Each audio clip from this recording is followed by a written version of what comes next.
best-selling racing video game of all time. What will it be like when it runs on the PlayStation 2, a console 10 times more powerful than anyone out there now? This is Gran Turismo 2000, the next game in the Gran Turismo series produced by Kazunori Yamauchi. Recently, he gave PlayStation Underground an exclusive interview on his plans to take advantage of the new console. Although early in development, he hinted at a whole new level of video gaming. This time out, we hope to change the way people enjoy racing games. There'll be something new in the entertainment experience and how users are part of the game. I'd like to say more, but the exact details are still being set.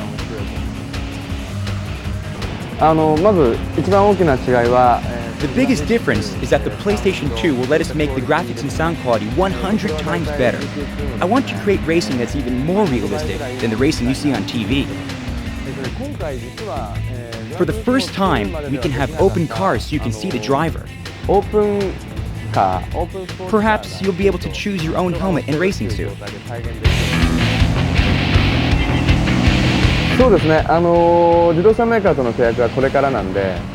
I plan to increase the number of cars, adding 5 to 10 for each territory: Europe, Japan, and North America. I might include the new Corvettes and new Camaro. There are many cars I'd like to add, but gamers should understand it takes a tremendous amount of negotiations to license a car from its maker. If you don't see your favorite car in the game, it's not because I didn't want it. Would it help if gamers wrote to manufacturers of cars they'd like to see in the game? Yes.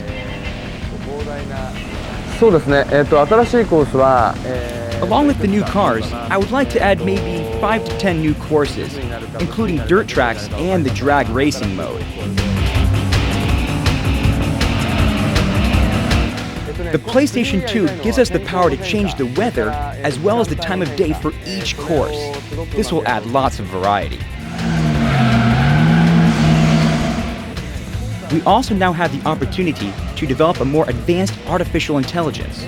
We want the computer-driven cars to react to what you do with an almost human emotion. If you cut one of them off, that driver might show his anger by racing harder against you. Or he might spin and get scared, and you would feel it. I can't go into more details just yet. Another new factor is the PlayStation 2's new DualShock 2 analog controller. It registers 256 levels of pressure sensitivity. We're experimenting with this and hope to use it for a more subtle control of braking. In GT1, we needed to have anti-lock braking. That's not as realistic as what we can now achieve.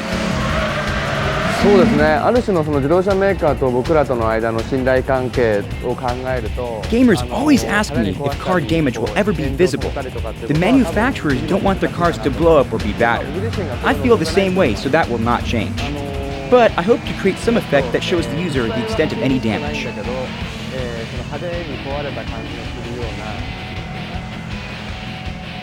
Plans have been announced for PlayStation 2 to be supported by a broadband network in 2001. We wondered what effect this might have on the Gran Turismo series. I have a vision of Gran Turismo's network racing. It's much bigger than one-to-one, but I can't go into specifics yet. One thing a network could do is let racers share times and establish rankings. This is a very important part of racing games. But in addition, the network could let them share communication on how to take certain corners or courses.